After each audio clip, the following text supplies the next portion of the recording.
الحمد لله نحمده ونستعينه ونستغفره ونؤمن به ونتوكل عليه ونعوذ بالله من شرور أنفسنا ومن سيئات أعمالنا من يهده الله فلا مضل له ومن يضلل فلا هادي له ونشهد أن لا إله إلا الله وحده لا شريك له ونشهد أن سيدنا وسندنا ونبينا وكريمنا وشفيعنا ومولانا محمد بارك وسلم تسليما كثيرا أما بعد فأعوذ بالله من الشيطان الرجيم بسم الله الرحمن الرحيم والسابقون الأولون من المهاجرين والأنصار والذين اتبعوهم بإحسان رضي الله عنهم ورضوا عنه وأعد لهم جنات تجري تحت الأنهار خالدين فيها أبدا ذلك الفوز العظيم. وقال تعالى في عظمته النبي الكريم في الكلام المجيد والفرقان الحميد في شان حبيبه إن الله وملائكته يصلون على النبي يا أيها الذين آمنوا صلوا عليه وسلموا تسليما اللهم صل على محمد وعلى آل محمد وبارك وسلم صلاة وسلام عليك يا رسول الله صلاة وسلام عليك يا حبيب الله. محترم قابل احترام بزرگوں حاضرین و حاضرات، اللہ رب العالمین کے ان صحیح اور سچے اور لامتناہی انعامات کی قدردانی کا مزاج اللہ تبارک و تعالی ہمارے رب کے اندر پیدا فرمائیں. اللہ کی طرف سے انعامات جس پر جتنے زیادہ بڑھتے چلے جائیں گے، اللہ تبارک و تعالیٰ کی طرف سے ان کے اوپر اپنے احکامات کی شکر گزاری بھی فرض کرتے چلے جائیں گے.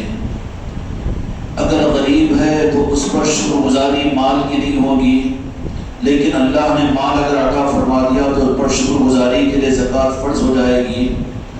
اسی طرح سے اللہ تبارک و تعالیٰ کا قانون اور اصول یہ ہے کہ جن پر جتنے زیادہ احسانات ہو ان پر اتنی زیادہ شکر گزاری کا حکم اللہ کی طرف سے بڑھ جاتا ہے.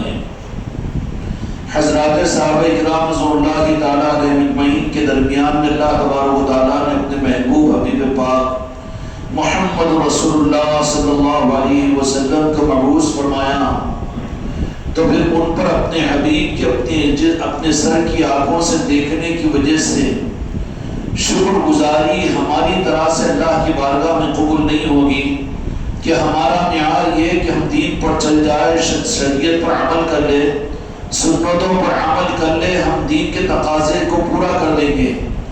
لیکن صحابہ کرام رضوان اللہ تعالیٰ علیہ اجمعین کے اوپر اللہ کا انعام، ان کو اپنی ظاہری زندگی کے اندر میں اپنے حبیب کو اللہ تعالیٰ نے عطا فرمایا تھا، تو صحابہ کا چارہ ہمارے دینی معیار سے پورا نہیں ہوگا، بلکہ اللہ کا مطالبہ ان صحابہ کرام رضوان اللہ تعالیٰ علیہ اجمعین سے علیحدہ تھا.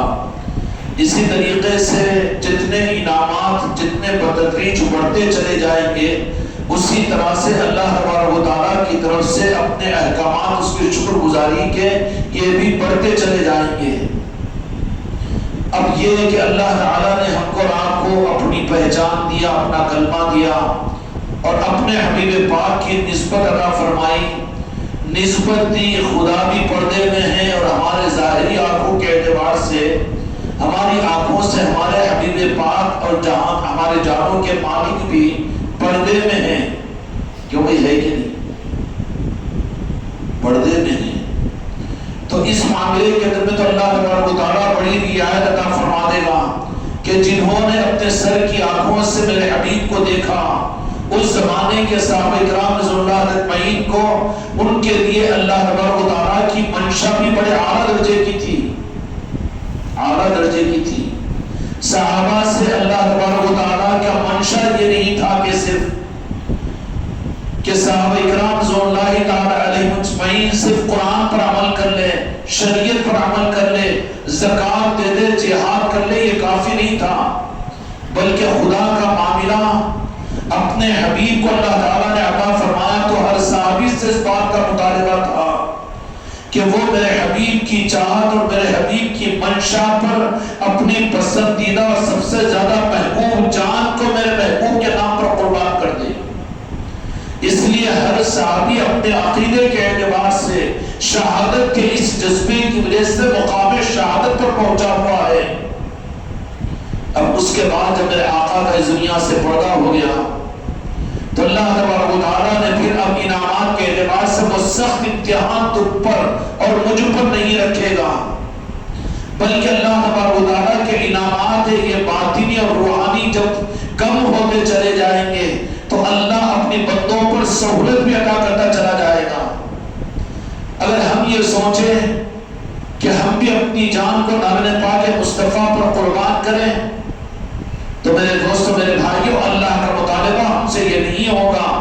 صرف کیا ہوگا مطالبہ کہ اللہ کا مطالبہ یہ ہوگا کہ میں نے اپنے محبوب کی نسبت کو تمہیں عطا فرمایا تو میرے محبوب کی محبت پر اپنی جان کو قربان کرنے کا جذبہ کرو. اس سے کوئی مومن خالی نہیں ہو سکتا. اس حکم سے کوئی مسلمان وہ یہ کہہ دے کہ میں صرف اسلام پر چل کر کامیاب ہو جاؤں نہیں. خدا کی طرف سے تو مطالبہ ہے کہ میرے حبیب کی نسبت میں نے تمہیں عطا فرمائی تو اس کا حق تم میرے حبیب کے ساتھ محبت کے ساتھ میں ادا کرو. محبت کا کرنا ایمان کا تقاضا ہے. کوئی مسلمان یہ کہے کہ قرآن پر ہم عمل کرتے ہیں، شریعت پر ہم چلتے ہیں، اللہ تبارک و تعالیٰ کی منشا پوری نہیں ہوگی، بلکہ منشا پوری ہونے کے لیے ہے کہ میں نے اپنے حبیب کی نسبت تمہیں عطا فرمایا. صحابہ کو حبیب کے ظاہری وجود کے ساتھ میں عطا فرمایا تو ان پر واجب تھا کہ اپنی ہر سانس میں اور جب بھی میرے آقا کا دیدار ہو تو وہاں پر یہ بات کہے کہ میرے ماں باپ یا رسول اللہ آپ پر قربان، اور ہر لمحے کے لیے منشا مصطفیٰ پر اپنے کو قربان کرنا. مسجد نبوی شریف کے اندر میں آ چکے ہیں اور میرے آقا کی مجلس میں تشریف فرما ہے تو وہاں پر منشا خدا کیا تھا کہ میرے حبیب اگر کسی کو یہ کہہ دے کہ تم مشرق کے حصے میں چلے جاؤ تو وہ پیٹ پر اٹھا کر گھر کو جانا اس کے لیے حرام تھا، نہیں جا سکے. جو چلے گئے وہ یا تو منافقوں میں ہو گئے یا پھر مرتدوں کے اندر میں چلے گئے. کتنا سخت پیار تھا میرے آقا کی حیات مبارکہ کے اندر میں. لیکن قربان جائے صحابہ کی عصمتوں پر، وہ صحابہ کرام نے اس تقاضے کو منشا مصطفیٰ کو پورا کیا. ایک صحابی بھی ایسا نہیں تھا کہ جس کو اپنے بیوی میرے آقا سے زیادہ پسند تھی ہو یا کسی کو اپنی دنیا کی ایک ساتھ میرے آقا کی منشا کے مقابلے میں اس کو چاہتی تھی ہو. کوئی ایک صحابی بھی نہیں تھا. اگر وہ اصول اگر ہم اپنے پر محسوس کریں تو دم گھڑ جائے گا، اسی وقت مر جائیں گے. ہوگا کہ نہیں ہوگا؟ ہماری کمزوریوں سے اللہ تبارک و تعالیٰ بڑا باخبر ہے. سخت نہیں رکھا اللہ تبارک و تعالیٰ نے. وہ جو صحابہ کی ہمتیں تھیں کہ جو گھر سے نکلتے تو اپنے بیوی بچوں کو یہ کہہ کر نکلتے ہیں کہ جا رہے ہیں لیکن آنے کا کوئی سوال نہیں. اگر تم بھی اگر کہہ دو تو تمہارا تو گھروں میں رہنا مشکل ہو جائے گا. تمہارے مسجد کے آنے پر تمہارا سسرا مسجد میں آ جائے گا، مسجد کے امام کے آن پڑ جائے گا یا پھر پیر کے گلے پڑ جائے گا کہ یہ کیا ہے، یہ کیا گمراہیت کی بات ہے، اور یہ کیا دیوانہ بنا لیا، اور یہ کیا نوجوانوں کو گمراہ کر دیا. ہوگا کہ نہیں ہوگا؟ لیکن صحابہ کا معیار کیا تھا؟ ان سے تقاضے خداوندی کیا تھا؟ ان سے تقاضے خداوندی یہ تھا کہ اس لیے کہ میں نے اپنے حبیب کو تمہیں عطا کیا ہے. اس کی شکر گزاری یہ ہوگی کہ ہر لمحے میرے حبیب کی منشا پر اپنے کو قربان کرنے کے عزم کا اظہار کرو. اس لیے محدثین نے روایتوں کو نقل کیا ہے کہ جب بھی صحابہ کرام میرے آقا کے سامنے تشریف لاتے یا آنا ہو جاتا، دن میں 1 مرتبہ ہو کہ 1000 مرتبہ ہو، وہاں پر یہ اظہار کیا کرتے تھے کہ یا رسول اللہ میرے ماں باپ آپ پر قربان. یہ کیا تھا جملہ؟ یہ اس کا جملہ یہ تھا کہ میری کیوں کہ عرب میں مقولہ تھا یہ کہ سب سے زیادہ عزیز بیوی بچے، اپنا وطن، اپنے رشتہ دار، اپنی آل اولاد نہیں، بلکہ عرب جاہل عربوں کے پاس میں ماں باپ کا واسطہ دینا. جیسے ہمارے پاس میں اللہ کی قسم نہیں کھانا چاہیے، منافق کی علامت ہے، قسم نہیں کھانا چاہیے اللہ تعالیٰ کی، لیکن عربوں کی قسم کا عنوان یہ تھا کہ وہ اپنے ماں باپ کو میرے ماں باپ قربان اگر کوئی کہہ دے تو اس کا مطلب یہ ہو جاتا تھا کہ ان کے پاس سے آگے کی کوئی چیز نہیں، ان کی اپنی زندگی کی سانسیں بھی اس سے چھوٹی ہے۔ تو ہر صحابی آ کے بال اہتمام جب بھی میرے آقا کا سامنا ہو جاتا تو یہ کہتے یا رسول اللہ میرے ماں باپ آپ پر قربان۔ اور پھر یہ صرف دعویٰ نہیں ہوتا بلکہ یہ مثالیں موجود ہے کہ مسجد نبوی کے اندر میں آئے ہیں اور دنیا کے نامساعد حالات کے حالات میں چھوڑ کر بیوی بچوں کو آئے ہیں، ایک کھجور کی گٹلی دے کر آئے ہیں کہ آج کا دن اس کھجور کی گٹلی کو چوس کر گزار لو۔ ایسے نامساعد حالات کے اندر بھی آئے تو پھر میرے آقا نے کہا کہ ٹھیک ہے، اب یہاں سے تمہیں تو اس مشرق کی طرف میں جانا ہے، شمال کی طرف میں جانا ہے، جنوب کی طرف میں جانا ہے، مغرب کی طرف میں جانا ہے۔ تو صحابوں میں سے کوئی صحابی یہ نہیں کہ یا رسول اللہ ذرا مجھے 1 گھنٹے کی مہلت دیجئے یا مجھے گھر سے جا کر آ جانے دیجئے، مجھے تیاری کر کے آنے دیجئے۔ یہ معیار اور منشا خداوندی صحابہ کے سامنے تھا، تو صحابہ کے لیے بڑا اونچا معیار تھا اللہ تعالیٰ کا، اسی لیے اللہ نے ان کے بارے میں اعلان فرما دیا رضی اللہ عنہ ورضوا عنہ کہ میں ان سے راضی ہوا اور مجھ سے راضی ہوئے۔ کون؟ وہ صحابہ کرام کی ذاتیں ہیں۔ اور یہ کیوں ملا؟ منشا مصطفیٰ پر آخری سانس چاہتے تھے، اس لیے اللہ تبارک و تعالیٰ نے اپنی رضا کا اعلان ان کے سامنے فرما دیا۔ اب جس طریقے سے یہ روحانی دولتیں دور ہوتی گئی، میرے آقا کی اس دنیا سے پردہ فرما کر 1500 برس ہو گئے، 1445 ہجری ہے، میرے آقا کو ہجرت فرما کر 1445 سال ہو چکے ہیں۔ اب اس زمانے کے اندر میں اللہ تبارک و تعالیٰ نے بعد کے آنے والی امتوں کے لیے قرآن مجید کے اندر حکم یہ دے دیا کہ تم میرے حبیب کی نسبت میں نے تمہیں عطا فرمائی۔ نسبت ہے نہیں، نسبت کے بغیر تو مسلمانی نہیں ہے۔ لا الہ الا اللہ محمد رسول اللہ، یہ نسبت ہے۔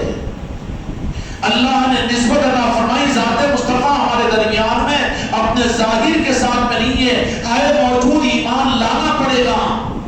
اس لیے کہ کلمے میں اقرار کرتے ہو، بدعقیدوں نے رخ پھرما دیا اور پھروا دیا ہے، اندھیرے کو اجالا اور اجالے کو اندھیرا۔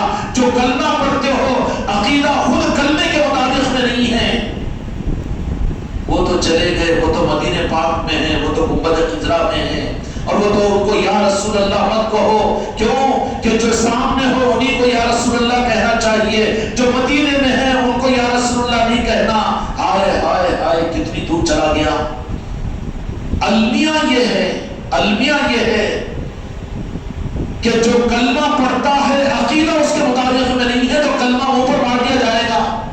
کلمہ تو یہ پڑھے گا چاہے کوئی بھی پڑھے، کیا پڑھے گا؟ لا الہ الا اللہ، نہیں ہے کوئی معبود سوائے اللہ کے، اور حضرت محمد مصطفیٰ صلی اللہ علیہ وسلم اللہ کے رسول تھے۔ کلمہ تو پڑھ رہا ہے کہ ہے کا مطلب کیا؟ تو پوچھے تمہارے باپ ہے تو میں کہوں گا کہ نہیں تھے۔ جان بھائی تمہارے باپ تھے ہے نہیں، میں کہوں کہ نہیں تھے نہیں، اب ہے بولو تو پاگل ہو گئے، تو وہ تو انتقال ہو گیا، وہ چلے گئے، قبرستان میں ہیں۔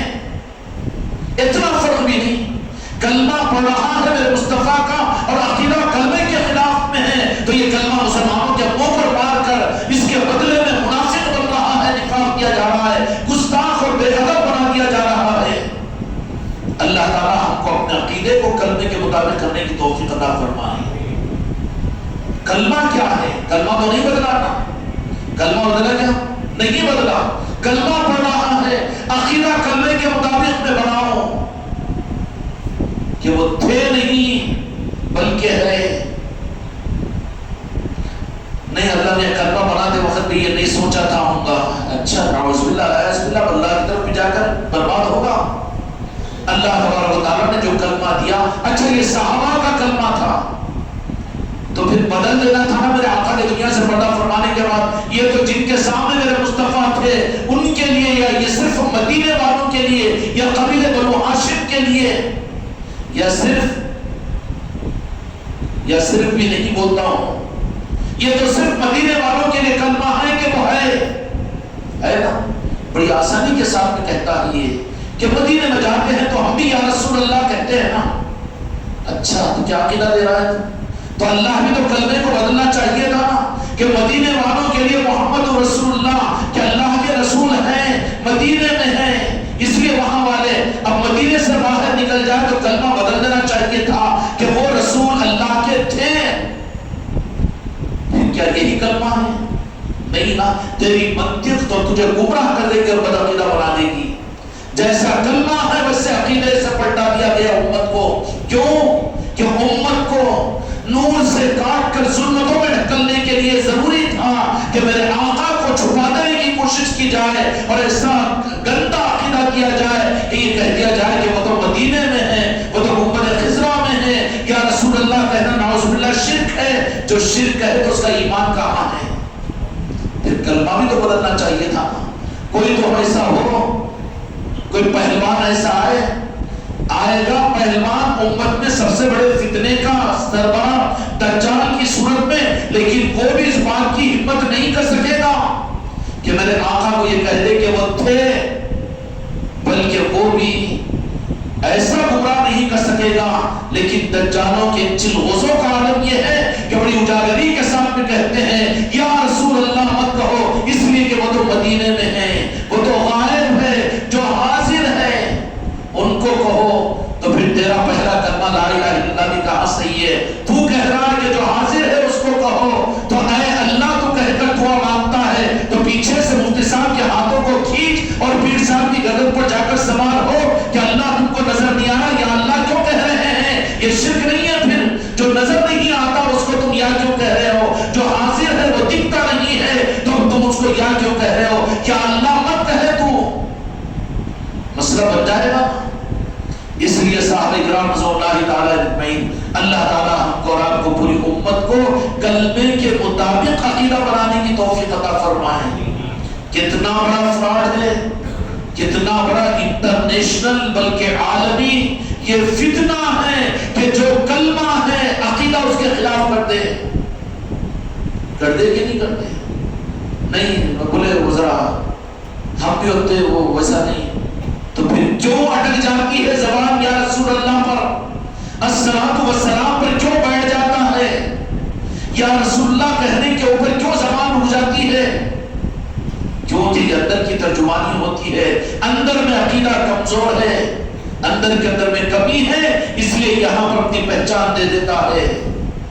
اس لیے عقیدت اور عصمت کی آیتیں جب قرآن پاک کی اترتی تو اس وقت میں صحابہ کرام تو خوش ہوتے تھے، خوش ہوتے تھے۔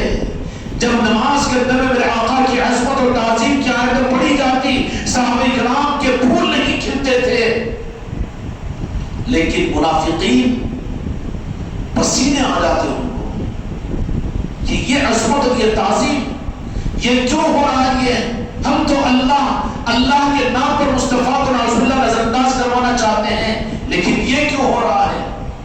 حضرت عمر فاروق رضی اللہ تعالیٰ عنہ کے زمانے مبارکہ کے اندر میں ایک علاقے کے غالباً مصر کے ایک قاری تھے بڑے، اس امام صاحب کو لے کر آیا گیا اور کہا گیا کہ بڑے قاری ہیں ماشاءاللہ، قرآن بہت اچھا پڑھتے ہیں، تو ماشاءاللہ بڑے قاری قرآن ہیں بہت۔ ان میں آنے والوں میں ایک نے کہا کہ لیکن اے امیر المومنین کوئی ہوگا نا عاشق رسول کی، بھئی یا رسول اللہ ہی کے اوپر اتنا اصرار کیوں؟ ارے یہی تو میری پہچان ہے، اگر یہ تالا تیرے دل کا کھل جائے پھر عشق مصطفیٰ کا کرنا تیرے لیے آسان ہو جائے گا۔ کوئی جذباتی چیز نہیں ہے، مسئلہ کو جواب کی چیز نہیں ہے، تیرے دل کے تالے کے کھولنے کے لیے ضروری ہے کہ تو بنداس میرے آقا کو یا رسول اللہ کہنا شروع کر، پھر دیکھ کہ تیرے دل کا تالا جب کھلے گا تو تجھے میرے آقا کی محبت اور عشق کے اندر میں کتنا آگے مزہ آئے گا۔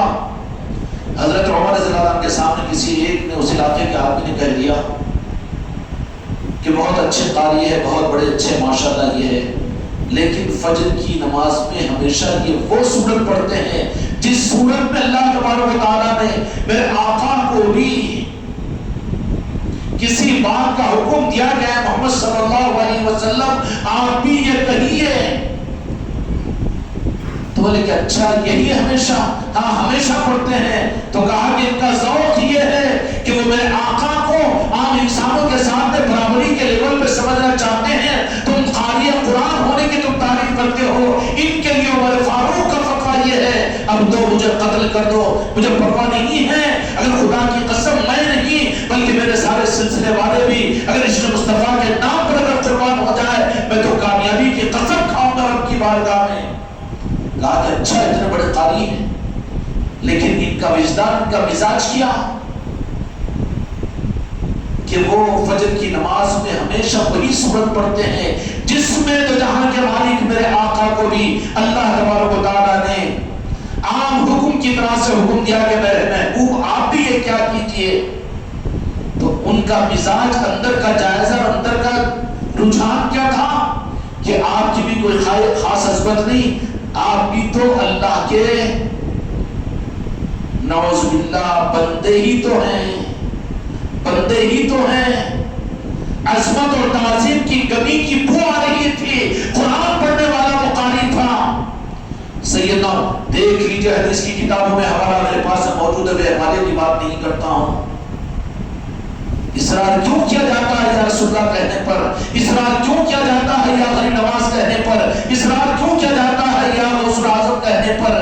ارے یہی تو وہ تالے ڈال دیے ہیں بدعقیدوں نے کہ اگر یہ تالے کھل جائے تو خدا کی قسم ہماری جاویداری نہیں، ہمارے باپ کی جاویداری نہیں ہے. ہر کلمہ پڑھنے والا میرے آقا کے نام پاک مصطفیٰ تک پہنچنے میں جو تالا پڑا ہوا ہے وہی تالا ہے. ان تالوں کے کھولنے کا نظام خانقاہ محمدی ہے. کہا کہ ٹھیک ہے تم اتنی تعریف کر رہے ہو، قاری قرآن ہیں، علامہ ہیں، ان کا فیصلہ میں کرتا ہوں. حضرت عمر رضی اللہ عنہ گئے اور تلوار لائی اور گردن اڑا دی کہ ان کے اس ذوق میں بے ادبی اور گستاخی مصطفیٰ کی میں نے وہ محسوس کی کہ قرآن میں وہ آیت سے ان کو محبت ہے جس میں میرے آقا کو اللہ نے حکم دیا اور اس کو یہ سمجھتے ہیں کہ آپ بھی نعوذ باللہ عام انسانوں کی طرح سے ہے. تو سوچ لو اللہ مرنے سے پہلے اپنے کلمے کے مطابق اپنے عقیدے کو بنانے کی توفیق عطا فرمائے. عقیدہ نہیں بنا، نماز بازو رکھ دی جائے گی، دین بازو رکھ دیا جائے گا. کوئی نئی دعوت خانقاہ محمدی کے ذریعے سے نہیں ہے. جو کلمہ پڑھتے ہیں تم نظریات اور پھر مسلکوں اور جماعتوں کی بنیاد پر اپنے عقیدے کو مت بناؤ بلکہ کلمے کی بنیاد پر اپنے عقیدے کو صحیح کرو. کلمے میں کیا ہے کہ نہیں ہے کوئی معبود سوائے اللہ کے اور یہاں کے مالک میرے آقا کی ذات اللہ کے رسول ہیں، تھے نہیں. اب جن کے سامنے تھے ان کے لیے تو اللہ کی منشا بڑی اعلیٰ تھی، ہم نہیں پور کر سکتے نا. انہوں نے اپنی زندگی سے ثابت بھی کر دیا. کٹے ہوئے ہاتھ ہے، پیر کٹے ہوئے ہیں، پیٹ کی ہڈیاں نکلی گئی لیکن اس کے باوجود میرے آقا کی منشا کو پورا کرنے میں یہ کہہ رہے کہ یا رسول اللہ اس حال میں بھی میں خوش ہوں اگر آپ خوش ہیں. وہ تو صحابہ کا کلیجہ تھا. ہم تو باسط کیا سوچ بھی نہیں سکتے. سوچ سکتے ہیں قاری ہم درود و سلام پڑھ کر مجلس سے جا کر سمجھ لے کہ ہم بھی عاشق رسول، یہ بھی ہمارا دھوکہ ہے. کوشش کرو میرے آقا کو دل سے، میرے آقا سے ٹوٹ کر اپنے سانسوں سے زیادہ میرے آقا سے محبت کرو. صحابہ کے سامنے میرے آقا کی ذات موجود تھی تو خدا کا مطالبہ ان کے ساتھ اس درجے کا تھا. لیکن اللہ تبارک و تعالیٰ تو ہمارے لیے رب ہے، صحابہ کے بھی تو رب تھے. لیکن بعد میں آنے والوں کے اندر میں کمزوری آئے گی، میرے آقا ظاہر میں موجود نہیں رہیں گے تو پھر ان کے لیے آپ ظاہر میں موجود نہیں. تو اللہ تبارک و تعالیٰ نے اپنے مطالبے کو بھی کم کر دیا.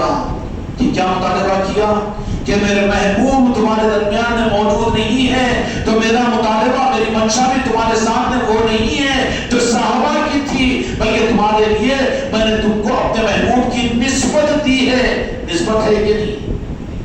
کلمے کے اندر میں نسبت ہے تو نسبت ہم نے دی ہے.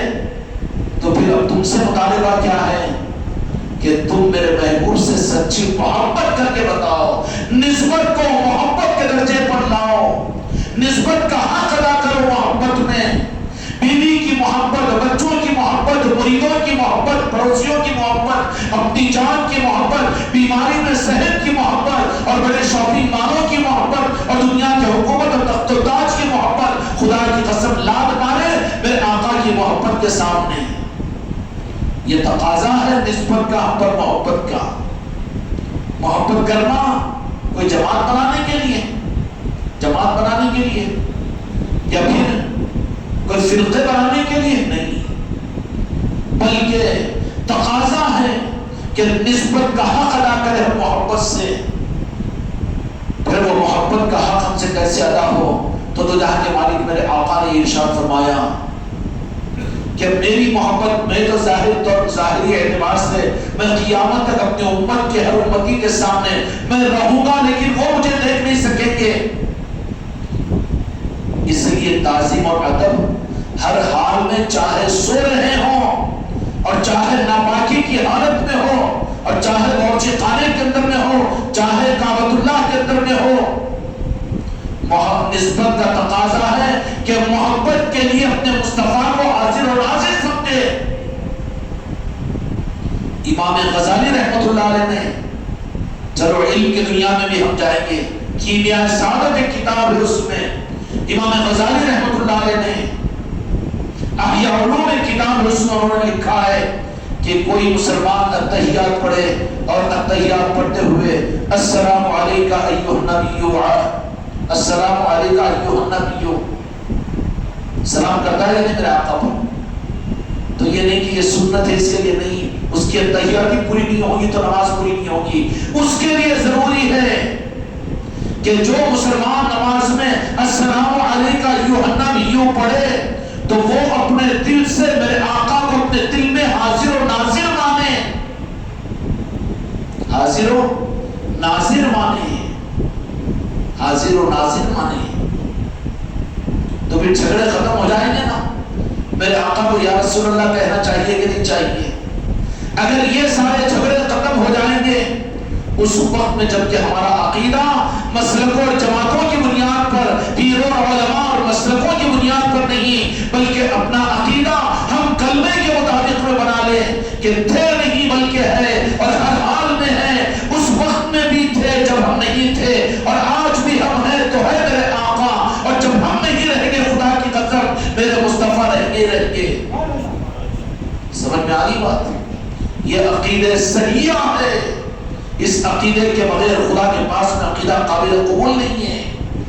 کیوں کہ عقیدہ مسلمانوں کا بھی ہوتا ہے، عقیدہ منافقین کا بھی ہوتا ہے، عقیدہ یزیدیوں کا بھی ہوتا ہے کہ نہیں ہوتا ہے؟ عقیدہ تو وہابیوں کا بھی ہوتا ہے، عقیدہ تو حکومت والوں کا بھی ہوتا ہے، تخت و تاج والوں کا بھی ہوتا ہے کہ نہیں ہوتا؟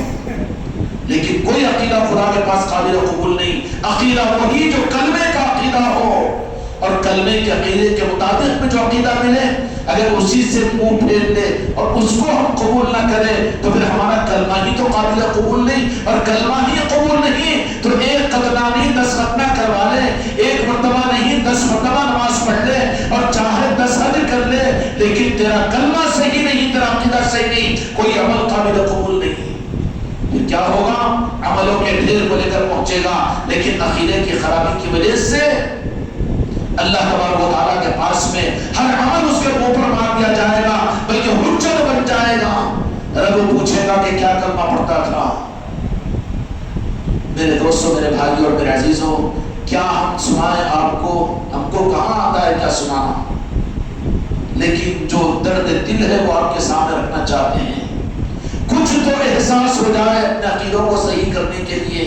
بیر ہے، دوری ہے، نظر انداز ہے، اور کسی کی ذات کے ساتھ میں چھیڑ چھاڑ، خدا کی قسم دنیا کے سارے انسانوں کے سامنے پکا لے لو، لیکن آج امت تو میرے آقا کے ساتھ میں اپنے عقیدے کے غلط کرتے ہوئے میری آقا کے ساتھ اپنے رخ کو موڑی ہوئی ہے۔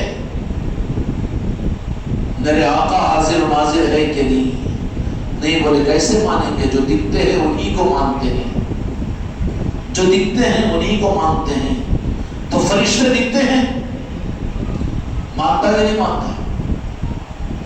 فرشتوں کو نہیں مانتا، ایک مرتبہ اظہار کیا تو سر سید احمد خان کو کافر بول دیے تھے۔ پھر یہ کیسا مسلمان مسجد کے ممبر پر آ گیا؟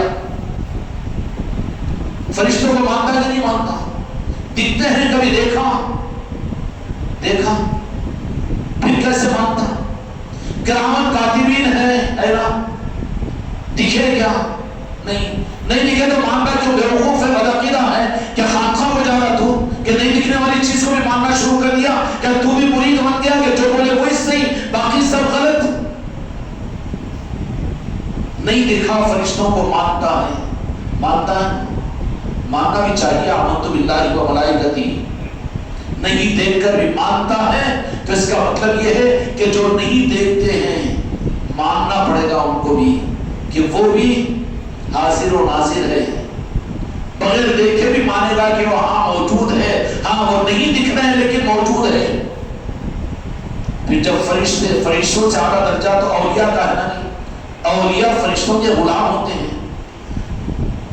آج بھی گلشن کھلا ہوا ہے، جنت کا دستر غریب نواز کی نگری میں بچھا ہوا ہے، جہاں پر دنیا کے عام ہر قوم کے انسان آج جنت غریب نواز کو دسترخوان پر فیض یافتہ ہو رہے ہیں۔ لاکھوں کے انسانوں کا مجموعہ ٹھاٹے مارتا ہوا سمندر، اور جو خواجگان کی نگری کے اندر میں معلوم ہے آج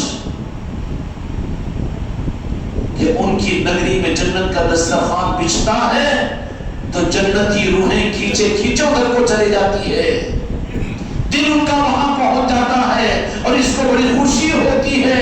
اظہار نہیں بھی کرے گا لیکن خوش ہوگا، مگر یہ تو نہیں کہے گا نا یہ کیا ہے خانقاہ محمدی کے اندر میں چھوٹی شریف کے بھی 6 مجلس ہیں، غریب نواز کی بھی اس کی مجلس ہیں، اور یہ بھی فیضان چشتیہ، یہ کیا ضروری ہے؟ بابا جنہوں نے تیرے باپ دادا کو کلمہ پڑھایا ان کو یاد کرنا اگر ضروری نہیں ہے تو بازو ہٹ، راستہ چھوڑ، حق کے بازو سے نکل جا، کہ پھر تجھے ماننا، تو منا جو چاہ رہا ان کو ماننا، ان کو کیسے مانے جو ہمارے باپ دادا کو کرنا پڑا، ان کو اگر تو بھلا دے تو آج شریف کی سرزمین کے اوپر جتنے دکھنے والے انسان ہیں اس سے زیادہ خواجہ جی کی نگری کے اندر میں فرشتے آسمان سے آتے ہیں۔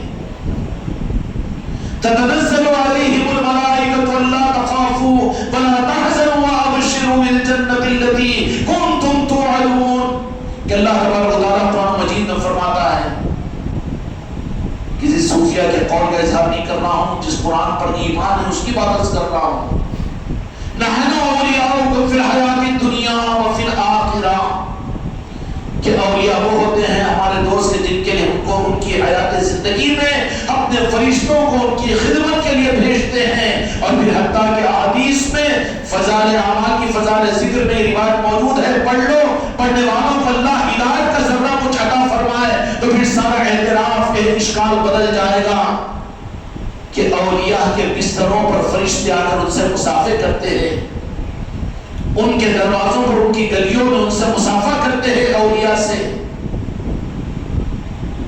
کیا کرتے ہیں؟ اولیاء سے مصافحہ کرتے ہیں۔ اب ان کے جانے کے بعد میں جیسے بدعقیدوں کے ماں باپ کی اولاد بھول جاتی نا، بڈھا مر گیا ذرا خانقاہ کو جاتا تھا، بدعتی تھا، وہ مجلسیں کرتا اور پھر چھٹی شریف بھی کرتا، سما میں بھی جاتا تھا، جان دو اب ایسے بھولا کہ 2 سال کے بعد میں کوئی باہر کا بھائی آیا، میں نہیں تھا بابا باپ کا انتخاب اچھا، اب پوری چکر لگا یہیں تھے کہاں ہے بتانا، نہیں یہیں تھے، کیا حشر کر دیا امت کا، جب تم نے بھلایا ہے اپنے عقیدوں کو بگاڑا ہے تو تمہارے ہاتھوں کی کمائی کے تمہارے اولادوں کو تم نے بدعقیدہ بنایا، تو تم کو ان کے تمہاری اولاد ہونے کے باوجود اولاد کو تم سے بھلا دیا، تم کو اولاد سے بھلا دیا، تیار ہو جاؤ، اولاد کو صحیح اوپر نہ ڈالو تو پھر یہی حشر تمہارا میرا بھی ہوگا۔ لات مارو ایسے عقیدوں پر اور لات مارو ایسے نظاموں پر جو بے ادب اور گستاخ ہے، مصطفیٰ گستاخ اولیاء بنا دے۔ لکم دینکم ولی دین، ہم کو ہمارا کوئی تعلق نہیں، ہم کو تو وہ چاہیے۔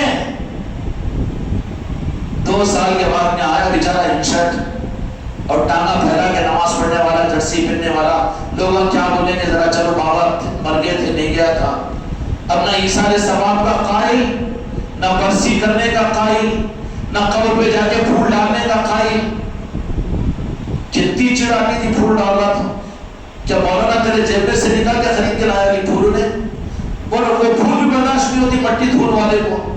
اس کا باپ مرا اور اس کی بیوی مری, ڈالنے دینا اس کو پھول ناجائز تھوڑی ہے. تیرے پیٹ میں کیوں درد ہوتا ہے؟ 3 پنڈیاں لے کر رہنا بیچے, بعد میں وہ پھول کے بجائے رسی پھاٹو مدرسے کی. اچھا کہا جاتا ہے وہ انا للہ و انا الیہ راجعون. تم نے اولادوں کو ماں باپ سے کاٹ دیا, ادب اور عظمتوں کو کاٹ کر ادب اور احتراموں کو ختم کر دیا, اولیاء کے آستانوں سے امتوں کو کاٹ دیا. نتیجہ یہ نکلا کہ تمہارے راستے پر چلے گئے تو جن کا کلمہ پڑھتے ہیں ذات مصطفیٰ سے بھی تم نے کاٹنے کی تیاری کر لی, اور جن پر تمہارے باپ داداؤں پر جن کا احسان تھا غریب نواز سے بھی کاٹنے کا تم نے انتظام کر دیا کہ مت لو غریب نواز کا نام اور مت کرو ان کے نسبت کی مجلس سے محفلیں. کیوں, کیا ضرورت ہے اس کی, بجائے اس کے ان کا بیان کرا دو, ان کی کتاب سنا دو. تیری کتاب تیرا بیان تجھ کو کچھ صحیح نہیں کر رہی ہے, تو تیری کتاب تیرا بیان گھومتے رہے گلی گلی, تجھے نہیں سدھار سکی, تیرے عقیدے کو صحیح نہیں کر سکی. کہاں امت کا عقیدہ صحیح ہوگا اور امت کو کہاں تو حق دے گا؟ لا حق کے راستے پر چگا اولیاء کی چوکھٹوں پر, وہاں ملے گا انہیں حق اور ایمان. نتیجہ یہ نکلا کہ بیچارہ آیا بڑا روتے پڑاتے ہوئے, لوگوں کو بتانے کے آنسو, گوبھی بھی نہیں ہے لیکن داڑھی یہاں تک ہے, ہاں مست ٹی شرٹ پہنا ہوا ہے, جینس پینٹ پہنا ہوا ہے, اور پھر پہچان لینا کیسی حرکتیں رہتی ہیں ان لوگوں کی. چلو جا کے تو آئیں گے, لے کے گیا بیچارہ چھوٹا بھائی, اب جا کے ٹٹول رہا ہے وہاں پر, یہ اس طرح 2 سال ہو گئے نا جی, نہ پھول ہے نہ جاتا آتا تھا کبھی, فاتحہ درود کا تو منکر ہے. میرے بچوں اپنی اولاد کے لیے کیا بنانا چاہتے ہو؟ کانوینٹ تم کو مبارک, ڈاکٹر تم کو مبارک, انجینئر اس کا انکار نہیں, کروڑپتی اربپتی اس کا انکار نہیں, مگر تم اپنی اولاد سے اولاد کا حق تو لو کہ مرنے کے بعد میں ہاتھ اٹھا کر تمہارے لیے دعا بھی تو کرے. اس سے برباد, اس سے زیادہ بدنصیب باپ کون ہوگا کہ جس کی اولاد اس کے لیے بات, اس کے لیے فاتحہ نہ پڑھے اور دعا نہ کرے, اور اس سے زیادہ بدنصیب کون ہوگا جو اپنے باپ کی قبر کو بھی پہچان نہ سکے. اب کیا اپنے رچ دیا, بوڑھے پریشان ہیں, پسینے میں پسینہ رہا, اے سی میں رہ کے آیا سو باہر, کہاں پر؟ سعودیہ میں, شیخوں کے پاس میں, رفع دین کرنے والا. اے سنت کا طریقہ اس کا مذاق نہیں اڑا رہا ہوں, لیکن رفع دین کے اندر پاما کو سے رفع دین میں جا رہے تیرے, اور کیسی حیثیت بنا لیا نماز کی تو, اور کس طرف کا آ گیا بیچارہ ہے. کہاں ہے بابا کی ذرا خبر بتاؤ, تم تو یہاں تھے نا ہندوستان میں, عادل آباد میں ذرا گیا کہ بتاؤ. کہاں سے بتایا, اس کو تو بھلا دیے تھے بیچارے کو, کبھی تو گیا نہیں. مرنے کے بعد میں گیا تھا ان کا ایک آدھ بار ذرا جب تک غم تازہ تھا, اس کے بعد میں نہ رمضان بقرعید نہ جمعہ نہ کوئی, ڈوما پورا, اور عام قبرستان میں تو بھول بھی گیا. اب بڑے بھائی کے ساتھ میں جا کے پھٹائے ہیں, نہیں ذرا بھیا ٹھہرو, تم یہیں ٹھہرو, بولے یہیں ٹھہرو. کیا کرتا ہے بابا, وہ قبر کھولنے والے کو بلا دو, اس کا باپ خطے اور اس کا پتہ خبر کھولنے والا دینا. انہیں تو یوزر تھوڑا روزہ میں کتنے کھولتے رہتا ہوں, یاد رکھتا ہے اور یہ عبداللہ کیا حشر ہوگا. یہ ہے دین کا نظام. میرے آقا نے قبروں کی زیارت کی, جنت البقیع کو بھی اہتمام جاتے تھے, لیکن کیوں نہیں پوچھتے یہ کون سا دین ہے جو ان ساری چیزوں سے روک دیا جا رہا ہے. خبر کھولنے والے کو بلاتا ہوں, تو چلو ہمارے بھائی آئے ہوئے, تو بھائی تو پھوکٹ ہو کہ میں تو چائے پلانا ہے, 500 روپے دیتے ہوں. اب 500 روپے جلدی آیا ادھر ادھر, انہیں بھی پیدل کہاں تک چلے گا, موٹا تازہ تھا, وہ رستے میں بتا دیا یہ شے بول کے. اب باپ کی خبر تک حشر چاہتے ہو اپنا, اگر نسبتوں کے ساتھ میں نہ جڑو تو پھر تمہاری قبروں کا حشر بھی تمہاری اولاد ایسی ہی کرے گی, تم کو بھی بھول جائے گی. اب فیصلہ تمہارے میرے ہاتھوں کے اندر میں, ہم کیا چاہتے ہیں. لعنت ہے ان چیزوں کے اوپر, دنیا کے تخت و تاج پر, لیکن اپنی اولادیں, ہم پوری دنیا کی ٹھیکیداری, قوم کی ٹھیکیداری نہیں لیے ہوئے ہیں, لیکن اپنی اولاد کو اپنی اولاد بناؤ, اپنی اولادوں کی صحیح تربیت کرو, ورنہ انہیں تو پہلا سبق کوئی دیتا. ارے پڑھا اس کو علی بیتے, ہاں علی بیتے, مگر خبروں پہ نہیں جانا, بولتا کہ نہیں بولتا. علی بیٹے سے قاعدہ قرآن قاعدہ پڑھاتے وہی اگل کے آتے رہتا نا. نہیں، جن کو قیوں کا مرض لگا، کہیں میرا موقع ہو گیا قیش کرتا نہ ہوں، ادھر ادھر کے آنا نہیں، بزرگوں کا نام نہیں لینا، اولیاء کے پاس میں جا کے چادر نہیں، پھول نہیں چڑھانا. ارے اس سے اس کو کیا تعلق ہے؟ کہ تفسیر ہے، یہ قرآن ہے، یہ قاعدہ ہے، یہ کیوں پڑھانا؟ کیوں نہیں پڑھائے گا؟ مریضی وہ ہے نا، وہ مریضی وہ ہے جس کو ٹی بی ہو گئی، انہیں کھانستے رہتا نا جی. باپ کے سامنے رہو گے، جوروں کے سامنے رہو کہ کہیں بھی جاؤ کھانستا ہی کھانستا ہوں. تو جن کو بدعقیدگی کی ٹی بی ہو جاتی ہے نا، تو وہ لوگ تو ان کو تو اندر سے بے چینی ہوتی رہتی ہے کہ بغیر وہ ٹی بی کھانسے ان کو سکون ہی نہیں پہنچتا. کھانسنا تو ان کی بیماری ہے.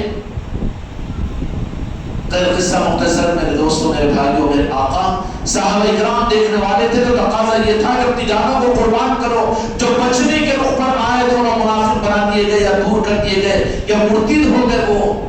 لیکن امت کو میرے آقا تو جہاں کے مالک کی نسبت ملی تو تقاضا ہے کہ میرے نبی سے، میرے محبوب سے، میرے محبوب کی ذات ظاہر میں تمہارے سامنے نہیں ہے لیکن ان سے محبت تم پر بھی فرض ہے. یا رسول اللہ ہم آپ سے محبت کریں تو محبت، تو پھر میرے آقا یہ بات فرمائیں گے کہ میں تمہاری نظروں کے سامنے نہیں ہوگا تو میں تم کو زیادہ پریشان نہیں کرتا میرے کلمہ پڑھنے والوں، میں نہیں ہوں گا لیکن میری اہل بیت قیامت تک میری امت کے درمیان میں رہے گی. ہو گئی بات. اہل بیت میں اگر تمہارے نظروں میں نہ ہوں، کوئی بات نہیں، ہوں تو صحیح تمہاری جانوں سے قریب ہوں، لیکن تم محجوب ہو چکے ہو، محجوب ہو چکے ہو تو پھر میری اہل بیت تو تمہارے سامنے رہے گی. اہل بیت کون؟ اولیاء کی صورت میں آل علی اور اولاد علی، اور وہ اہل بیت اور اولیاء کی صورت میں امت کے اندر میں رہیں گے. اور پھر اولیاء اور اہل بیت کون ہیں؟ اور آسان کر کے عرض کہہ دوں کہ جو غوث و خواجہ کا پتہ بتانے والے، جو بجت پاک کو پہچان کروانے والے، پیر کیا ہوتا ہے؟ پیر اصل میں وہ تو غوث و خواجہ کا پتہ بتانے والا ہوتا ہے، اس سے زیادہ کی ذمہ داری اس کی نہیں ہے. یہ نہیں ہے کہ اس کو اٹھا کے دو کھاندوں پہ اس کے پاؤں ڈالنے کے لے جا کے جنت میں پہنچائے. یہ ذمہ داری پیر کے اوپر ہے. کر تو بھوکے گا وہ، زیادہ وزن ہوا تو وہیں پر چھوڑ دے گا وہ. تو چل تو اپنے انجام کا ذمہ دار، کس کو پیدا ہوا کس کو ستانا ہے وہ تو ہوگا پیر. لیکن پیر کی ذمہ داری کیا ہے؟ کہ یہ ذمہ داری ہے کہ اس کو غوث و خواجہ کا راستہ بتائے. ارے وہ پیر صاحب غوث و خواجہ وہی مجلس سے کراتے رہتے، وہی گھروں کے اندر دستر بچھاتے رہتے، اور وہی ہمیشہ منقبتیں، وہی نعتیں، اور وہی سما کی محفل، اور وہی خانقاہ کے اندر وہ نظام. ارے بابا پیر کا اصل کام ہی تو وہ ہے مریدوں کے لیے. یعنی تو پھر کیا نیمبو پانی والوں کی طرح سے وہ 10,000 یہ 20,000 لاؤ، وہ چادر چڑھانے کے واسطے 1,00,000 روپے، اتنے بکرے اتنے مرغے، وہ کام یہ پیروں کا کام تھوڑی ہوتا ہے. پیر تو دینے والا ہوتا، لینے والا کہاں ہوتا. پیر کا کام یہ ہوتا ہے کہ وہ اپنے آقاؤں کی پہچان کروائے، وہ غوث و خواجہ کی پہچان کروائے، ان کی چوکھٹوں تک لے جائے، ان کی محبت پیدا کروائے، ان کی محبت، پنجتن پاک کی محبت، پنجتن پاک کی محبت، نالے پاک مصطفیٰ کی پہچان. ہوتا ہے کہ نہیں ہوتا؟ پھر یہ کیسا ہوتا جی؟ پیر کی محبت سرکار کی محبت کے مترادف کیسے؟ پیر قائم مقام اس مقام کے اوپر کیسے ہوتا؟ کیسا ہم مانے؟ نہیں، پیر کامل جو ہوتا ہے نا وہ آئینہ ہوتا ہے، آئینے کی طرح سے ہے. حدیث پاک میں بھی میرے آقا نے فرمایا کہ مومن مومن کے لیے آئینہ ہے، مرآۃ المومن ہے نا. تو مومن ہے، مسلمان نہیں. وہ جو پیر کامل ہوگا وہ تو آئینہ ہوگا. اگر وہ آئینہ ہے، صاف ہے، اس کے اوپر اگر گندلا پن نہیں لگا ہوا، میں لگا ہوا نہیں ہے، صاف آئینہ ہے.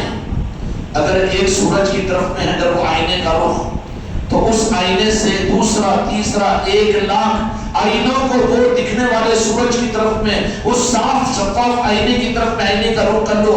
1,00,000 آئینے بھی، آخری آئینے کے اندر بھی تو سورج نظر آئے گا کہ نہیں آئے گا؟ عکس نظر آئے گا کہ نہیں آئے گا؟ میرے آقا اس دنیا سے پردہ فرما کر پردہ ہوئے ہیں، غائب نہیں ہوئے. جس لمحے میرے آقا کا وجود اس دنیا سے ختم ہو جائے، خدا کی قسم دنیا باقی نہیں رہ سکتی. دنیا باقی نہیں رہ سکتی. قیامت قائم ہو جائے گی، پھر کیا ہے؟ عام لوگوں سے آپ چھپ گئے ہیں لیکن اپنا رخ زیبا دے چکے ہیں۔ اب مدینے والوں کا عکس اکثر غوث اعظم کے در میں نظر آئے گا اور کہیں گے کہ غوث اعظم یہ مصطفیٰ کا نور لیے ہوئے ہیں، اور غوث اعظم کی طرف میں غریب نواز کا آئینے کا رخ ہے تو غریب نواز کو کہیں گے کہ مدینے کے اندر میں چاند ہے تو چاندنی اجمیر کے اندر میں ہے، حق اور صدق ہے۔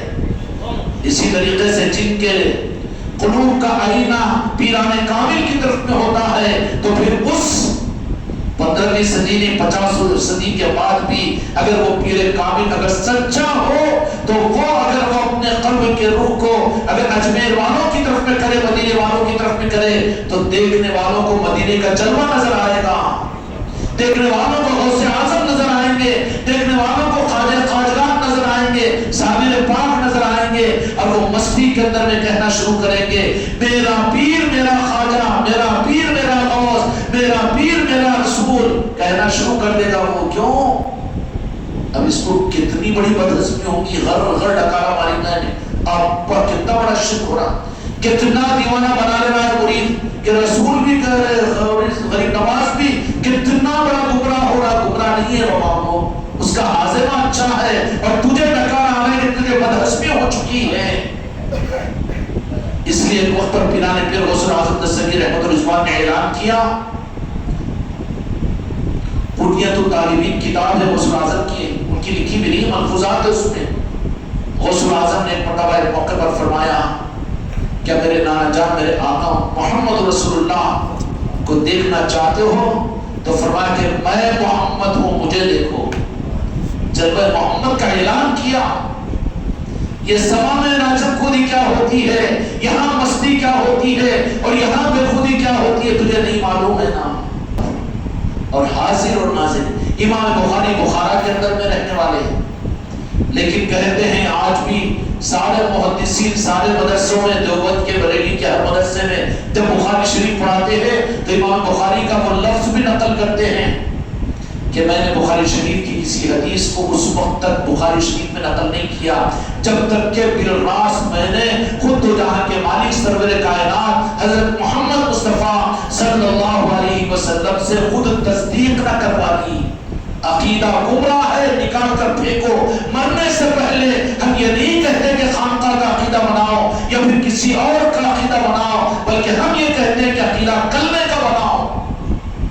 امام بخاری فرماتے کہ اس وقت تک میں حدیث کو اپنی کتاب میں نہیں لکھتا جب تک کہ میں خود امام بخاری فرماتے ہیں کہ میں جب تک دو جہاں کے مالک سے خود اس کی تصدیق نہیں کر لیتا، تو وہ تو 250 سال کے بعد میں، پھر جب تو میرے آقا تو مدینے میں تھے، اب بخاری کا بخار بھی تو بہت رہتا نا ان کو انکار کرنے والے بد عقیدوں کو، تو پھر امام بخاری سے نہ تھے۔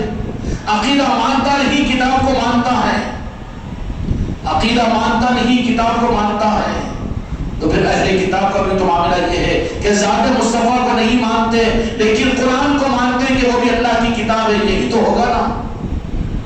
امام بخاری رحمۃ اللہ علیہ فرماتے کہ اس وقت تک حدیث کو میں نقل نہیں کرتا جب تک کہ میں خود راس دو جہاں کے مالک سے اس کی تصدیق نہیں کروا لیتا۔ 250 سال کے بعد امام بخاری کی جھوپڑی میں میرے مصطفیٰ کا دیدار ہوتا اور پھر تصدیق ہو جاتی، تو حاضر و ناظر ہے کہ نہیں ہے؟ چکر میں تو نہیں پڑے گا، ڈورے ڈال دیے امت کو چکر میں ڈال کر عمرہ کرنے کے لیے، ان جالوں سے نکلو، ڈوروں سے نکلو اور کلمے کے مطابق میں اپنے عقیدے کو بناؤ۔ یہ عقیدہ پھر قبر کے اندر میں کام آئے گا، ورنہ ایک وقت میں 1000 آدمی اگر مرے، کورونا کے وقت میں تو 10-10 لاکھ آدمی مر رہے تھے نا، ہر ایک اپنی قبر میں گیا تو حدیث پر تو یقین ہے بخاری کی کہ ہر مسلمان کی قبر میں میرے مصطفیٰ پہنچتے ہیں، تو ایک ہی وقت میں 10 لاکھ قبروں کے میرے مصطفیٰ پہنچ رہے ہیں، تو اب تو مانو گے نا حاضر و ناظر، یا ابھی بھی چیخنے والے مولانا کے بیان پر اپنے عقیدے کو خرابی رکھو گے؟ اگر رکھ کر اس مرض کے ساتھ میں جاؤ کینسر کے ساتھ، تو قبر کے اندر میں تمہاری میری قبر جہنم کا گڑھا بن جائے گی۔ خدا تمہاری میری اور آپ کی حفاظت فرمائے۔ یہ صرف آمین سے نہیں ہوگا بلکہ عقیدے کو بدلنا پڑے گا۔ تنہائیوں میں بیٹھ کر میرے مصطفیٰ کو پکارو، یا رسول اللہ کہو، اور تصدیق کے لیے کہ تم میرے آقا سے ٹوٹ کر محبت کرتے ہو تو تم میرے اہل بیت سے محبت کرو، اور قیامت تک اہل بیت تمہارے درمیان میں رہے گی۔ تو غریب نواز کا آستانہ، ان کی نسبتوں کی محفل، ذرا اتنا تو سوچو کہ دو جہاں کے مالک میرے آقا کے چہیتے خواجہ خواجہ خواجہ معین الدین چشتی اجمیری رحمۃ الرضوان ہے کہ نہیں چاہتے؟ خواجہ عثمان حرانی رحمۃ اللہ علیہ پیر و مرشد مدینہ پاک کی بارگاہ میں پیش کیا کہ یا رسول اللہ، آپ کے امتی کو آپ نے میرے حوالے کیا تھا، میں نے ان کو اس قابل بنایا ہوں کہ آپ کی بارگاہ میں پیش کرا ہوں۔ یہی ہے پیر صادق اور پیر کامل کی پہچان کہ وہ اپنے مرید کو اپنے پاس مجھ سے دنیا کمانے کے لیے نہیں رکھ لیتا کہ کہیں اور جگہ چلا جائے گا تو میری دنیا کا نقصان ہوگا، نہیں، اس کو کھینچ کھینچ کر۔ اب یہاں پر تو مرید بھاگ پیر بھاگ، مرید بھاگ پیر بھاگ۔ ارے شیروا گولی باغ چنے تھے، مگر یہ پیر بھاگ مرید بھاگ کا کیا نظام ہے؟ یہ خواجہ عثمان حرمانی رحمۃ اللہ علیہ مدینے کی بارگاہ میں پہنچے اور ایک کو لے کر پہنچے سلطان ہند خواجہ خواجہ خواجہ معین الدین چشتی اجمیری کو، ایک کو لے کر 1 لاکھ کو نہیں۔ کیوں کہ وہاں پر تو کام آ جاتا ہے ایک بھی مرید کامل، پیر کو ہزاروں کی ضرورت نہیں ہوتی، ایک پر بھی ناز کرنے والا اگر بن جائے تو خدا کی قسم وہ تو کامیاب ہو گیا۔ وہ پیر آفتاب معرفت کے خزانے کا تارا بن جاتا ہے جس کو ایسا مرید نصیب ہو جائے۔ چنانچہ خواجہ عثمان حرمانی رحمۃ اللہ علیہ نے خواجہ خواجگان کو لے کر پہنچے، قافلہ نہیں تھا، ہزاروں نہیں تھے، سرکار کی بارگاہ میں پہنچے، مدینہ پاک، یا رسول اللہ، آپ کی خدمت میں آپ نے اپنے امتیوں میں سے ایک امتی کو معین الدین کی صورت میں مجھے عطا اس لیے کیا تھا کہ آپ کے قابل بناؤ۔ میں نے تربیت کی، اپنی خدمت میں نے اس سے لی اور اپنا اس کو بندہ بنا لیا۔ بندہ بنائے بغیر بندہ نہیں بنتا، راہ مریدی ہے، راہ پیری ہے۔ یہاں پر تو عشق پیر کے ذریعے سے بندے بنائے جاتے ہیں۔ خواجہ عثمان حرمانی رحمۃ اللہ علیہ نے فرما دیا کہ یا رسول اللہ، ایک آپ نے حوالے کیا تھا میرے، آپ کی بارگاہ میں پیش رکھتا ہوں، قبول کیجیے۔ تو سلطان ہند خواجہ خواجگان اپنی دھن میں بیٹھے ہوتے ہیں، ایک طرف میں گنبد خضرا سے آواز آتی ہے کہ معین الدین کو ہمارے سامنے پیش کرو، ہمارے پاس میں بھیجو۔ اس وقت کا زمانہ، آج سے تقریباً 900 برس پہلے کا زمانہ، گنبد خضرا کا تالا خود بخود کھلا ہے، آواز لگائی گئی کہ معین الدین کو یاد کیا جا رہا ہے، سرکار کی بارگاہ میں بلایا جا رہا ہے۔ تو اس وقت میں معین الدین نام عام طور پر عرب اور بالخصوص مصر کے اور ایران کے علاقوں میں معین الدین نام رکھنے کا ایک رسم تھا۔ تو 33 یا 48 معین الدین نام کے اس وقت میں گنبد خضرا مسجد نبوی کے اندر میں لوگ موجود تھے۔ جیسے یہ اعلان ہوا مجاوروں کی طرف سے، خادمین کی طرف سے کہ دو جہاں کے مالک نے معین الدین کو اپنی بارگاہ میں حاضر ہونے کا حکم دیا کہ ان کو اندر جانا ہے، تو جن کے نام تھے ان تو اچھل کر سامنے آ گئے اور خواجہ خواجگان ہیں کہ اپنے ہاتھوں کو یوں رکھے ہوئے خواجہ عثمان حرمانی کے چہرے کو دیکھ کر کونے میں بیٹھے ہوئے ہیں۔ کہا کہ تم کون، تم کون؟ اتنے آگے خدا نے کہا یا رسول اللہ، معین الدین تو یہاں پر اتنے سارے آگے، کس معین الدین کو آپ طلب فرماتے ہیں؟ ارے وہ سن بھی رہے ہیں، عقیدہ عرب والوں کا ہے، مسجد نبوی والوں کا، تاریخ کا انکار نہیں کر سکتے ہیں۔ یا رسول اللہ، وہ تو سن رہے ہیں، معین الدین نام کے تو اتنے یہاں پر لوگ آگے، کس معین الدین کو آپ اندر آنے کے لیے حکم فرمایا؟ تو پھر گنبد خضرا سے، روضہ مقدس سے آواز آتی ہے، میرے آقا کے قبر پاک سے، قبر مطہر سے اور روضہ مقدس سے کہ معین الدین سنچری کو بھیجو۔ وہاں موجود نہیں تھے، معین الدین کہاں تھے؟ وہ تو اپنے پیر کے جلووں میں گم تھے، خواجہ عثمان حرمانی کے دیدار میں مست تھے۔ وہاں بھی پہنچ کر پیری پیر ایسا اچھا بنایا کہ تمہارا بندہ بنا ہوا ہے، اٹھتے اور بیٹھتے، چلتے اور پھرتے، خواب میں، نیند میں، اٹھنے اور جاگنے میں تم کو خواجہ عثمان حرمانی کے علاوہ کچھ یاد نہیں آتا، اور معین الدین کو سوا خواجہ عثمان حرمانی کی کوئی چیز نظر نہیں آتی۔ کتنی محبت تھی جی۔ جب ہندوستان کو تشریف لائے تو مورخین نے لکھا ہے کہ بالاہتمام یہاں پر بھی خواجہ خواجگان عصر سے لے کر مغرب تک ایک وہ ماں جس کا بچے کا انتقال ہوگا جیسا بلبلاتی ہے، خواجہ خاقان خواجہ معین الدین چشتی اجمیری رحمۃ اللہ علیہ اپنے پیر و مرشد کی محبت میں بلک بلک کر رویا کرتے تھے. جو پیر کا نہیں وہ میرے مصطفیٰ کا نہیں، جو پیر کا نہیں وہ غریب نواز کا نہیں، جو پیر کا نہیں وہ غوث اعظم کا نہیں. یہ پیری مریدی کے قابل ہی نہیں ہے، بلکہ خود غرض بنتا ہے، اپنے مفاد کے لیے لگا ہوا ہے، محبت کے لیے لگا ہوا نہیں ہے. اس لیے کہ وہ محبت پیر سے شروع ہوتی ہے، نعرہ پاک مصطفیٰ پر ختم ہوتی ہے. یہ پیر پرستی بولے گا نا، یہ کم وقت خواجہ عثمان حربری رحمۃ اللہ علیہ کے پاس بیٹھے ہوئے تو وہاں سے ندا ہوئی کہ معین الدین سنجری کون ہے. تو خواجہ عثمان حربری نے خواجگان خواجہ غریب نواز کو کہا کہ بیٹا تم کو یاد کیا جا رہا ہے، وہاں پر پیر موجود ہے، یاد کیا جا رہا ہے مرید کو. عثمان حربری نے وہاں پر یہ نہیں سوچا کہ میرا مرید کو آگے بڑھا دیا گیا، میں تو ہچ کی نہیں. آج بھی خدا کی قسم خواجہ عثمان حربری اسی پر راضی ہے کہ ان کے شہزادے کو سلطان الہند کا یہ خطاب ملا. اور آج بھی خواجہ خواجگان کا روحانیت کے نظام کے اندر میں کہیں پر نام آتا ہے تو خواجہ عثمان حربری کو یاد کیا جاتا ہے. وہ پیر کامل کے لیے تو یہی چیز ضروری ہوتی ہے. وہ کون سوچے گا، نا اہل سوچے گا کہ میرا مرید اگر آگے بڑھ جائے تو پھر میں پیر ہو کے کس کام کا. تو اس کام کا ہے کہ تیرے مریدی کو تو آگے بڑھانا گیا نا، ورنہ تو پیر ہی نہیں ہے، پیر بننے کے قابل نہیں ہے. خواجہ عثمان حربری رحمۃ اللہ علیہ نے کہا کہ جاؤ معین الدین تم کو بلایا گیا ہے. کہا کہ سرکار میں کیا کروں؟ تو نہیں، حکم ہے سرکار کا جائیے. وہاں کے خداموں نے جیسے ہی دروازہ کھلا تھا گنبد خضرا کا، کہا کہ سرکار کی طرف سے تم کو بلا رہا ہے، جائیے. خواجہ خواجگان جیسے ہی اندر تشریف لے گئے، نور کے پردوں سے وہاں پر دروازہ بند ہو گیا. روایتیں مختلف ہیں کہ کئی گھنٹے، بعض روایتیں ہیں کہ 3 دن تک بالراست جہاں کے مالک اپنے چہیتے شہزادے، ارے زندگی میں ایک مرتبہ تو غریب نواز کی چوکھٹ پر جا کر ماتھے کو ٹیکو، خدا کی قسم یہی چیز کام آ جائے گی قیامت میں تمہارے لیے. تمہاری دستگیر، تمہاری مدد کو تمہارے عالم آباد کے قبرستان میں خواجہ خواجگان خود پہنچ جائیں گے یا اپنے کسی نمائندے کو بھیج دیں گے کہ میری محبت میں میری چوکھٹ پر آیا. اب تک غرض کے لیے گئے تھے ہوں گے، لیکن ایک بار محبت میں تو چلے جاؤ کم از کم. کہا کہ بس چلے گئے. اب رو برو میرے آقا کے سامنے، اور کیا کچھ نہیں نوازا ہوگا. 22 سال تک اپنی خدمت کے لیے خواجہ عثمان حربری نے اپنے استعمال کے کپڑے اور اپنی استعمال کے ضروریات کی چیزوں کو صندوق میں بند کر کے سلطان الہند کے سر پر دے کر اپنی خدمت کیا تھا خواجہ عثمان حربری رحمۃ اللہ علیہ نے. لیکن وہاں مسئلہ نہیں بنا کہ سلطان الہند کی خدمت تم کیوں لیا، نہیں، بلکہ وہ مراتب کے لیے یہ بتا دیا کہ ایسو ہی کو وہاں پر قبول کیا جاتا ہے. اب تو جہاں کے مالک میرے آقا نے مدینہ منورہ میں نوازا. اچھا یہ بتاؤ کہ جب میرے آقا کی گنبد خضرا میں پہنچ جائے تو کون چاہے گا کہ واپس آنا؟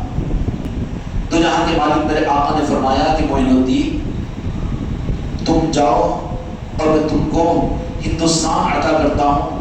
ہندوستان میں جاؤ اور جا کر وہاں پر پیاسے ہیں، انسانیت پکار رہی ہے، رب کی منشا یہ ہے کہ ہم نے جو کچھ امانتیں تمہیں عطا کی ہے ہندوستان کو جاؤ.